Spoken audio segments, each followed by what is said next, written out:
Student ফ্রন্টটাকে এই সময় দল গঠন করাটা ওদের ঠিক হয়নি। ওরা ইলেকশনটা হয়ে যাওয়ার পর দলটা গঠন করতো, 4 বছর রাজনীতি শিখতো, পরের টার্মে গিয়ে যদি তারা ইলেকশন করতো, এটা একটা ইয়ে থাকতো, ক্লিনলেন্স থাকতো। এবং এই যে জুলাই রক্তের সাথে কিন্তু এই এনসিপিও ইয়ে করেছে, বেইমানি করেছে জুলাই রক্তের সাথে, জুলাই যোদ্ধাদের রক্তের সাথে। আমি একজন জুলাই যোদ্ধা হয়ে বলছি, এনসিপিকে আমি ভালোবাসি, অনেক ভালোবাসতাম, কিন্তু ওরা ডিরেলড হয়ে গেছে। ওরা স্ট্র্যাটেজিক দুটা মিস্টেক করেছে। ফার্স্ট অফ অল, দল যদি গঠন করলাই, তোমাদের উচিত ছিল এক্সপেরিয়েন্সড, প্যাট্রিয়ট, অনেস্ট, ডেডিকেটেড কিছু 500 থেকে 1000 সিনিয়র নেওয়া, একটা দল গঠন করা।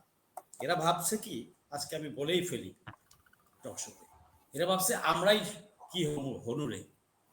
আর ওলা যদি বাপের চেয়ে বেশি বুঝে, তখন সমস্যা যা হয়। বাচ্চা হাঁটা শিখে নাই, ও দৌড়াইতে চাচ্ছে, তো পড়ে যাবে, অ্যাক্সিডেন্ট হবে, নাথিং ডুইং। কেউ আমার কথাটা লাইক করুক আর না করুক, বাস্তবে এটাই হবে। তো এটাই হয়েছে।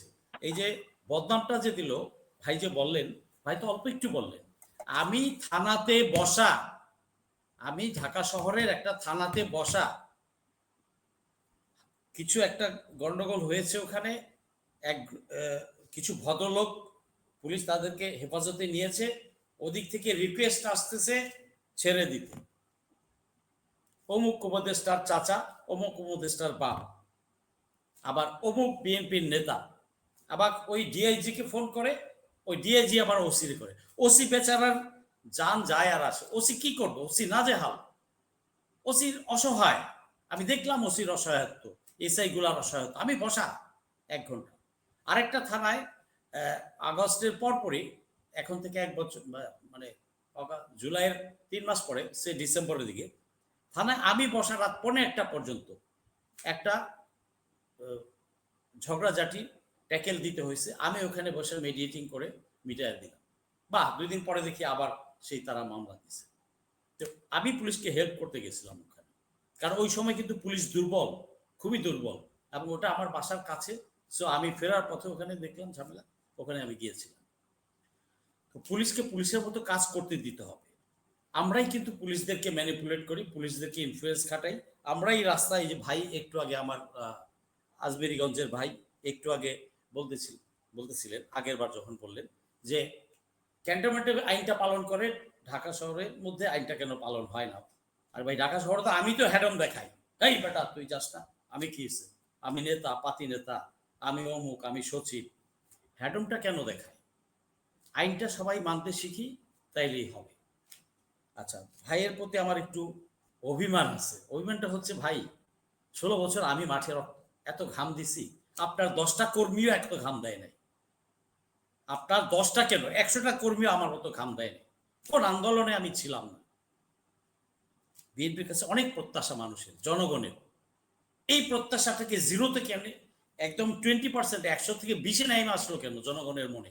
এটা একটু রিসার্চ করবেন প্লিজ, এটা একটু রিসার্চ করবেন। এই দলটা যেন হারায় না যায়। শহীদ জিয়া রাষ্ট্রপতির দল, তার আদর্শের দল, সেই জায়গাটা আবার ফেরত আসুক। আমরা চাই একটা ব্যালেন্সড পার্লামেন্ট। এদিকে ধরেন, কথার কথা ধরেন জামাত আসলো, 280 সিট নিয়ে আসলো, অফ ব্যালেন্স হয়ে গেল কি? We need a balance parliament. এই ব্যালেন্স পার্লামেন্ট গত 54 বছরে পায় নাই। এর সাথে সময় 9 জনের বিরোধী দল, আসম আব্দুর রবের, মনে আছে ভাই? তো এই এই ধরনের আমরা সিচুয়েশন চাই না। We want a balance parliament. আমরা 300 ভালো লোক চাই। সবগুলা দল থেকে ভালো লোকরা নির্বাচিত হয়ে আসলে 300 জন যদি ভালো ভদ্রলোক বসেন, তারা ভালো চিন্তা করতে শিখবে দেশের জন্য, মানুষের জন্য, দেশটা আগাতে পারবে। We want the true materials this time. এইবার 300 আসনে প্রতিটা দল থেকেই যেন ভালো ভালো লোকগুলো আসে, এটাই জনগণ আশা করে। আমিও আম পাবলিক হিসেবে, আম জনতা বলেন না যাই বলেন, আমিও তাই আশা করি। বিএনপির শুভকামনা রইল। আচ্ছা, এনসিপির ব্যাপারে যে বললাম, এনসিপি ডিটেল স্ট্র্যাটেজিক মিস্টেক। সামনে কি হবে আমি জানি না। জুলাই যোদ্ধারা, আজকে পরিষ্কারভাবে বলে দিই, এনসিপি মানেই কিন্তু জুলাই যোদ্ধা ভাইবেন না। এনসিপি জন্মগ্রহণ করেছে জুলাই যোদ্ধাদের ভ্রূণ থেকে, কিন্তু এনসিপিতে জুলাই যোদ্ধার মেজর একটা অংশ এনসিপি থেকে সরে গেছে, দূরত্ব হয়ে গেছে। It's their failure of the NCP people. এবং ওই যে বললেন যে কিছু টাকা পয়সা এটা খাইছে, সত্য, আমি বললাম সত্য, ভাই যেটা বলেছে এটা সত্য। ভাই তো অল্প একটু বলছে, এরকম আরো অনেক আছে।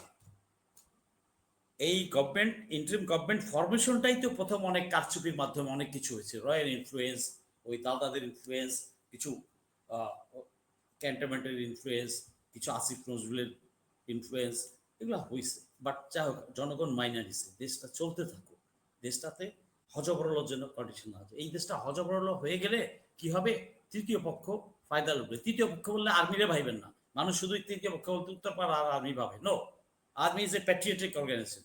এই যে কিছু রিসেন্ট যে গণহত্যা বা জুলাই হত্যা, এই সমস্ত কিছু বর্ণ, এটা হাসিনার কিছু পাঁচাটা গোলাম দ্বারা। আর্মি দেশপ্রেমিক বরাবর, আগেও ছিল, এখন আছে, আগামীতেও থাকবে ইনশাল্লাহ।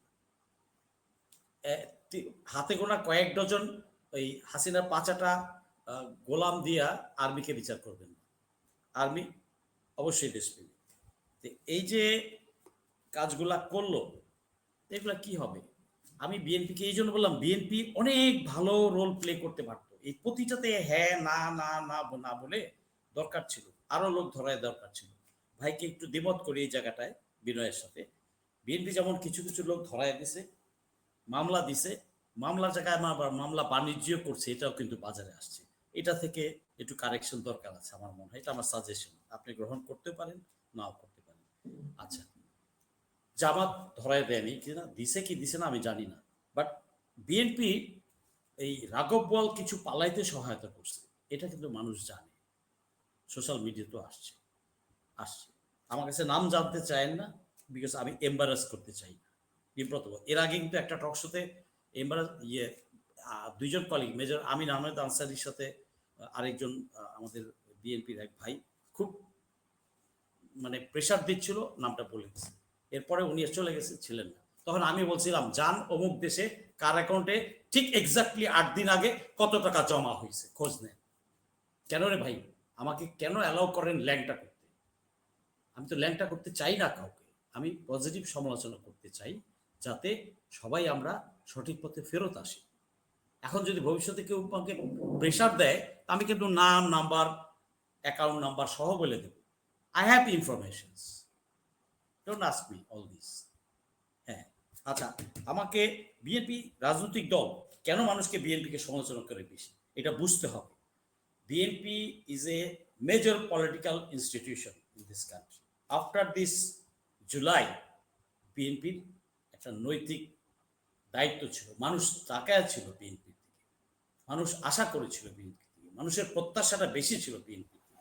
তো সেইখানে গভর্নমেন্টকে আরো সহযোগিতা, আরো ভুলভ্রান্তি ধরায় দেওয়া উচিত ছিল, যে অমুককে এই চেয়ারে দিবেন না, ঠিক আছে, এই জিনিসগুলোকে দেওয়া যাবে না, এই কুলাঙ্গার। আমি এখনো বলতে পারি টেলিকম সেক্টরে একটা কুলাঙ্গার আছে, এডিশনাল সেক্রেটারি, যে ব্ল্যাক আউট করেছিল ইন্টারনেটের সব, সে বহাল তবিয়তে আছে। সে বলছে যে আমি আগের রেজিমের সময় ভুক্তভোগী ছিলাম, আছে। ও চোরের বাচ্চা, কয়শো কোটি টাকা আছে।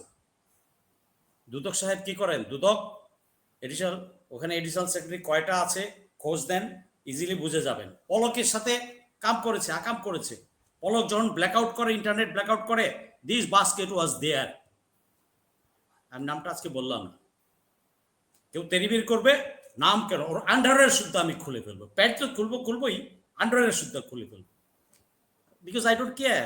আমার তো কোনো ইয়ে নাই, পদ বা কোনো কিছু লোভী না, আমি রাজনীতি করি না, আমি দেশনীতি করি, আমার দেশ আগে, তারপরে সব, কোনো কথা নাই। এইগুলা বুঝতে হবে। এখন আমি আশা করব বিএনপি ভবিষ্যতে যে সমস্ত দিবে বা ভুলভ্রান্তি করেছে, এগুলা সংশোধন করে আসবে।